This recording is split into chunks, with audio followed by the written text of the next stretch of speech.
미국에서 은퇴 연령에 도달하는 베이비 부머들이 한 해 410만 명씩을 기록할 것으로 보여 모든 분야에서 중대 변화를 초래할 것으로 예상되고 있습니다. 3월 미 주택시장에서는 부동산 매물이 증가했음에도 모기지 이자율이 높아 집값은 오른 것으로 나타났습니다. 시력 저하 등 심각한 부작용을 일으키는 가짜 보톡스가 미 전역에서 기승을 부리고 있어 연방당국이 경고하고 나섰습니다. 광견병 양성 반응을 보인 너구리가 메릴랜드에서 발견돼 주 보건당국은 지역 주민들에게 주의를 당부했습니다. 북한 이탈 주민과 함께하는 평화통일기원 및 체육대회 겸 문화행사가 4월 27일 열립니다. 시청자 여러분 안녕하십니까? 워싱턴 뉴스 투데이입니다. 미국에서 통상적인 은퇴 연령인 65세에 도달하는 베이비 부머들이 올해부터 4년 동안 한 해 410만 명씩 될 것으로 보여 사회, 경제, 정치 등 모든 분야에서 중대 변화를 초래할 것으로 예상되고 있습니다. 65세가 되는 미국민들의 3명 중 2명이나 은퇴저축을 거의 갖고 있지 않아 빈곤 생활에 빠질 위험에 직면하고 있으며 정부는 메디케어와 복지 지원에서 부담이 크게 늘어나고 미국 경제와 비즈니스도 큰 변화를 겪을 것으로 보입니다. 한면택 기자의 보도입니다. 미국에서는 7,600만 베이비 부머들이 매년 대거 은퇴하는 연령에 도달하면서 사회, 경제, 정치 등 모든 분야에서 격변에 직면하고 있습니다. 미국에서는 올해부터 2027년까지 4년 동안 베이비 부머들의 은퇴가 정점에 달해 한 해에 410만 명 이상씩 65세에 도달하게 됩니다. 하루에 11,000명씩 65세가 되고 있습니다. 올해에 410만 명, 2025년에는 가장 많은 417만 명, 2026년에 412만 명, 2027년에 410만 명이나 통상적인 은퇴 연령인 65세가 됩니다. 베이비 부머들의 대규모 은퇴 연령 도달은 미국민들의 은퇴 후 노후 생활이 더 빈곤해질 수 있음을 뜻하고 있습니다. 65세에 도달하는 미국민들 가운데 3명 중 2명인 67%나 은퇴저축을 거의 갖고 있지 않다고 밝히고 있습니다. 이들은 67세부터 사회보장연금으로 한 달 평균 $1,900, 1년에 $23,000로 은퇴 후 생활을 하게 돼 있어 은퇴 전 근로소득보다 40%로 급락해 빈곤 생활에 시달리게 될 것으로 경고받고 있습니다.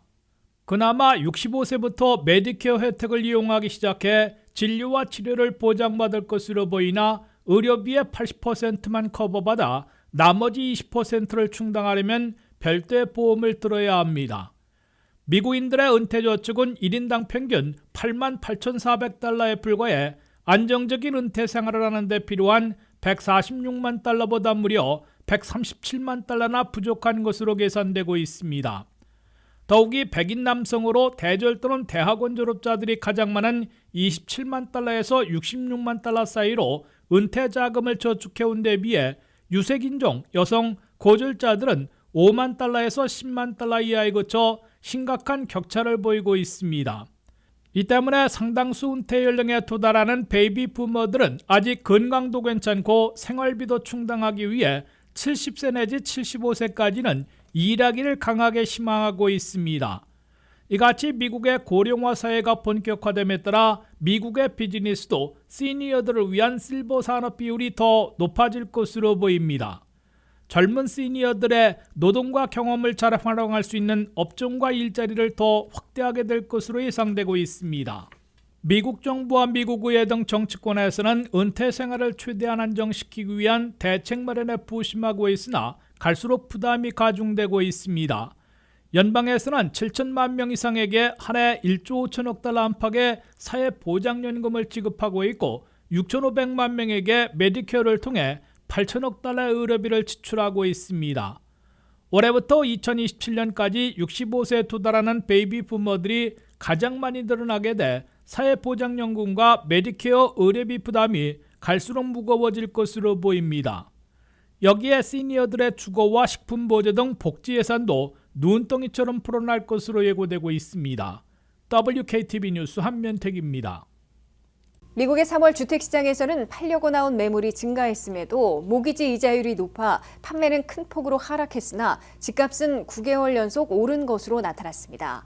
3월의 기존 주택 판매는 전달보다 4.3%나 하락해 16개월 만에 가장 큰 폭으로 줄어들었으나 판매된 중위 주택 가격은 39만 3,500달러로 전년보다 4.8% 오른 것으로 발표됐습니다. 미국의 주택시장이 봄철 해빙을 기대하고 있으나 금리 인하가 지연되면서 해빙의 속도를 내지는 못하고 있습니다. 미국의 3월 기존 주택 거래 현황에 따르면 팔려고 나온 매물이 크게 늘어났음에도 판매는 오히려 줄어들었습니다. 연준의 기준금리 인하가 계속 미뤄지면서 주택 모기지 이자율도 다시 오르고 있기 때문으로 보입니다. 그럼에도 아직도 수요에 비해 공급이 딸리고 있기 때문인 듯 판매 주택 가격은 9개월 연속 오른 것으로 나타났습니다. 3월에 미국에서 판매된 기존 주택은 연율로 계산하면 419만 채로 전달보다 4.3%나 줄었다고 전국 부동산인협회가 밝혔습니다. 기존 주택 판매가 전달보다 4.3%나 하락한 것은 2022년 11월 이래 16개월 만에 가장 큰 폭으로 줄어든 것입니다. 30년 고정주택 모기지 이자율이 6% 초중반으로 내려가는 듯하다가 연준의 올해한 기준금리 인하가 불투명해진 탓인 듯 주택시장의 해빙에도 찬바람을 몰아친 것으로 해석됩니다.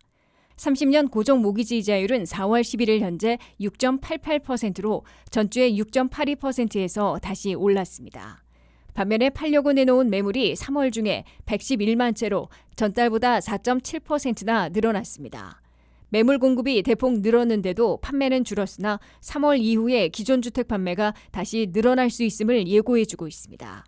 이에 비해 아직도 수요가 공급을 초과하고 있기 때문인 듯 3월에 가장 많이 몰려있는 중위 판매 주택 가격은 39만 3,500달러로 전년보다 4.8% 오른 수준을 보였습니다. 미국 내에서 판매된 기존 주택 가격은 9개월 연속 오른 기록을 이어가고 있습니다. 3월의 기존 주택 거래 현황을 지역별로 보면 동북부 지역만 유일하게 3월 판매가 50만 채로 전달보다 4.2% 증가했으며 중위 판매 가격은 43만 4,600달러로 전년보다 9.9% 오른 수준을 기록했습니다. 반면 서부 지역에선 78만 채가 판매돼 전달보다 가장 많은 8.2%나 급감했으나 중위 판매 가격은 60만 3천 달러로 전년보다는 아직 6.7% 비싼 것으로 나타났습니다. 중서부 지역에선 3월에 연율로 101만 채가 판매돼 전달보다 1.9% 하락했지만 판매 주택 가격은 29만 2,400달러로 전년보다 7.5% 오른 수준을 보였습니다.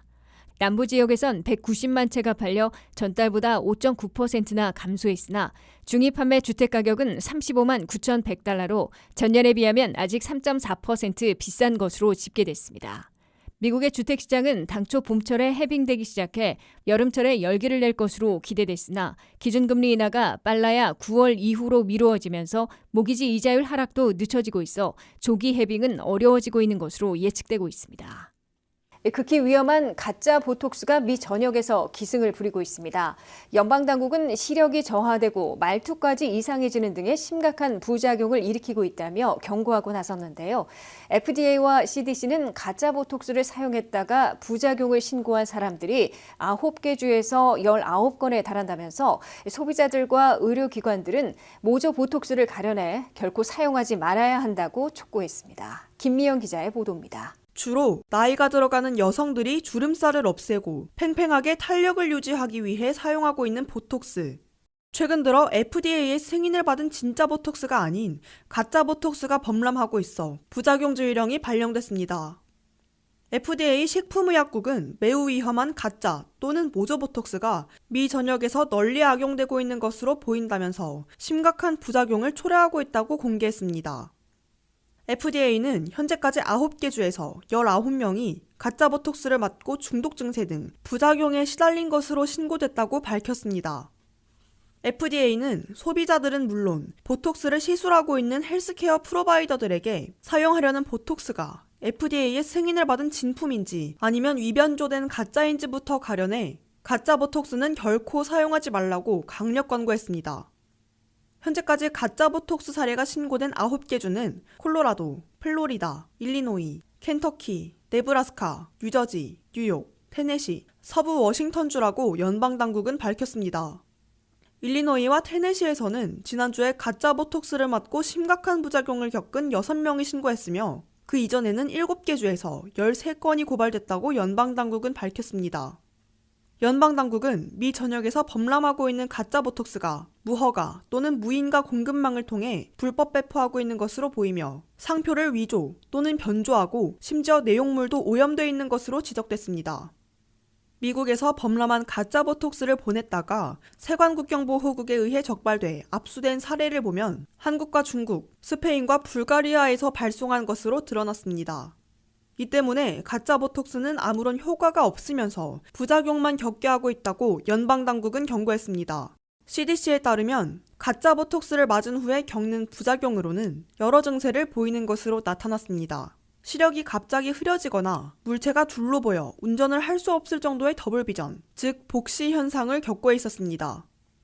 음식물을 삼키기 어려운 부작용을 겪기도 하고 입이 바싹 마르면서 발음마저 불분명해지는 경우도 속출하고 있습니다. 이 외에도 숨쉬기가 어렵고 눈꺼풀이 처지면서 극심한 피로를 느끼는 것으로 나타났습니다. WKTV 뉴스 김미연입니다. 광견병 양성 반응을 보인 너구리가 메릴랜드에서 발견됐습니다. 이에 따라 주 보건당국은 지역 주민들에게 야생동물과의 접촉을 삼가고 반려동물도 풀어놓지 말 것을 당부했습니다. 또한 접촉 개체를 찾고 있다고도 밝혔는데요. 전문가들은 일단 발병하고 나면 치명률이 100%에 이르는 데다가 빠른 치료가 관건이라며 이상 징후가 보이면 바로 신고해 줄 것을 권고했습니다. 류령화 기자가 보도합니다. 콜리지 파크 근처에서 광견병 양성 반응을 보이는 너구리가 발견돼 메릴랜드 보건당국은 지역 주민들에게 경고하고 너구리와 접촉했을 가능성이 있는 사람이나 애완동물을 찾고 있습니다. 11일 이로쿼이 5200블록에서 광견병에 걸려 쇠약해진 너구리를 발견해 애니멀 서비스 디비전에서 포획했습니다. 2월 24일과 3월 5일 사이에 그 지역을 다녀온 사람이나 동물이 있다면 301-583-3750에 연락하고 공휴일과 주말 평일 오후 4시 30분 이후에는 240-508-5774 보건과로 연락하면 됩니다. 광견병 초기 증상은 독감 증상과 유사하며 며칠 동안 증상이 지속됩니다. 광견병은 백신으로 예방이 가능하지만 노출 후 가능한 빠른 시간 내 치료를 시작해야 하며 생명을 위협하는 무서운 질병입니다. 그 외에는 특별한 치료법이 없는 인수 공통 전염성 바이러스성 질병으로 치명률도 높습니다. 개, 고양이, 박쥐, 코요테, 여우, 스컹크, 너구리 등 동물에게 물리거나 불킨 곳에 침을 통해 전염됩니다. 포유류 동생물의 뇌에 염증을 유발시켜 면역체계와 신경체계가 서서히 공격당해 증세가 발현되고 나면 치명률이 100%에 달하는 무서운 병입니다. 착란, 선망, 발열, 발작, 성격 변화, 호흡곤란, 혼수상태, 호흡급 마비로 끝내 사망에 이르게 됩니다. 잠복기는 최소 4일에서 최대 25년이 보고되고 있으나 평균적으로는 20일에서 90일 사이입니다. 사람이 광견병에 걸린 동물에게 노출되거나 물리게 돼 침이 닿게 되면 14일 동안 광견병 백신을 4회 접종해야 됩니다. 광견병에는 두 가지 형태가 있어 난폭해지는 광폭형 광견병과 마비형 광견병으로 광폭형 광견병에 걸린 동물들은 공격성을 가지게 됩니다. 과잉 활동과 흥분, 물에 대한 두려움, 항공공포증을 가지게 되므로 야생동물을 만나면 피해야 하고 나의 반려동물이 야외 산책 후 이런 증상을 보인다면 바로 조치를 취해야 됩니다. 마비형 광견병은 서서히 진행되는데 근육이 점차 마비되고 서서히 혼수 상태로 진행되며 발열, 두통, 어지러움, 구토, 삼키기 어려움, 환각, 불면증 등의 증상이 동반됩니다. 다른 질병으로 오진되기 쉬워 일단 진행되면 사람에게도 동물에게도 치명적인 결과가 초래됩니다. 버지니아 보건당국은 낯선 동물과의 접촉을 피하고 가정용 애완동물에게 광견병 백신을 접종할 것을 권고했습니다. 보건당국은 공원에서 개주를 풀어 주인의 감독하에 벗어나 야생동물과 접촉하는 사고를 예방하며 반려동물에게서 특이한 행동이 보이면 신고하고 지역사회에 알려지지 않은 동물을 다루거나 먹이는 것을 피해야 한다고 전했습니다. 미국은 이미 광견병 위험이 있는 100개국 개들의 반입을 금지한 바 있습니다. WKTV 뉴스 류령아입니다. 북한 이탈 주민과 함께하는 평화통일 기원 및 체육대회 겸 문화행사가 4월 27일 열립니다. 민주평화통일자문회의에서는 출범 이후 활발한 활동을 약속했는데요. 그 공약의 일환으로 열게 됐다며 평화통일을 기원하는 마음으로 버지니아뿐만 아니라 타 지역 북한 이탈 주민들도 참석하는 등 모두가 함께하는 체육행사로 준비하고 있다고 밝혔습니다. 안혜린 기자의 보도입니다. 민주평화통일자문회의에서는 북한 이탈 주민과 체육 및 문화 행사를 통하여 한민족의 정체성을 확립하고 평화통일을 기원하는 제1회 체육대회 및 문화 행사를 준비했습니다. 4월 27일 토요일 오후 3시에 개막식이 시작돼 오후 7시에 행사를 마감하게 됩니다.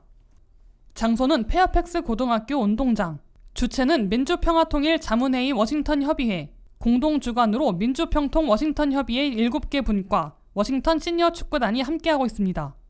안녕하십니까. 민주평통 워싱턴 협의회 회장 린다 한입니다. 반갑습니다. 이번에 4월을 기해서 4월 행사 중에 하나가 탈북민 이탈민이라고도 하죠. 이탈민과 함께 체육대회 문화 행사를 하기로 되어 있습니다. 이것이 처음이라 우리는 이 모임과 행사를 지속적으로 하기 위해서 저희가 타이틀을 제1차 탈북민 축구대회와 문화행사로 정하고 앞으로 내년은 우리 임기의 두 번째로 2회가 됩니다. 그래서 이 체육대회 문화행사가 좀 더 실질적으로 잘 돼서 앞으로도 지속적인 행사가 되기를 바람하지 않습니다. 감사합니다. 1회라는 타이틀이 붙은 만큼 이번 해에는 크기보다는 알찬 행사 내용으로 승부한다면 내년부터는 규모도 내용도 확장해 정례 행사로 남기겠다는 계획이라고 밝혔습니다. 북한 이탈 주민의 안전을 위해서 자세한 내용은 보도할 수 없지만 이번 행사는 이탈 주민들의 네트워크와 긴밀히 협조하여 버지니아 지역뿐 아니라 시카고, 캘리포니아, 하와이, 샌프란시스코 지역의 북한 이탈 주민도 함께합니다. 이날 자원봉사 학생에게는 정식 봉사 증명서가 발급되며 반드시 예약한 사람만 참여할 수 있습니다. 역시 예약자에 한해 경기에 참여할 수 있으며 모든 참여자에겐 간단한 식사와 기념품을 제공하게 됩니다. 이날 관계자는 이 모든 행사의 후원금이 주로 민주평통 내에서의 후원으로 이루어지고 있다며 새로 출범한 민주평통의 행동력과 단결력을 드러냈습니다. 특히 그들만의 리그가 되지 않도록 마지막 경기는 고도의 기술이 필요한 스포츠가 아닌 걷기 대회로 사물놀이, 난타팀과 함께하며 모두가 함께할 수 있는 체육대회 및 문화행사가 될 수 있도록 신경 썼다고 밝혔습니다. 민주평통 체육대회의 참가 신청은 703-677-7161, 703-629-1288입니다. WKTV 뉴스 안혜린입니다. 이상으로 워싱턴 뉴스투데이를 마치겠습니다. 시청해주신 여러분 고맙습니다.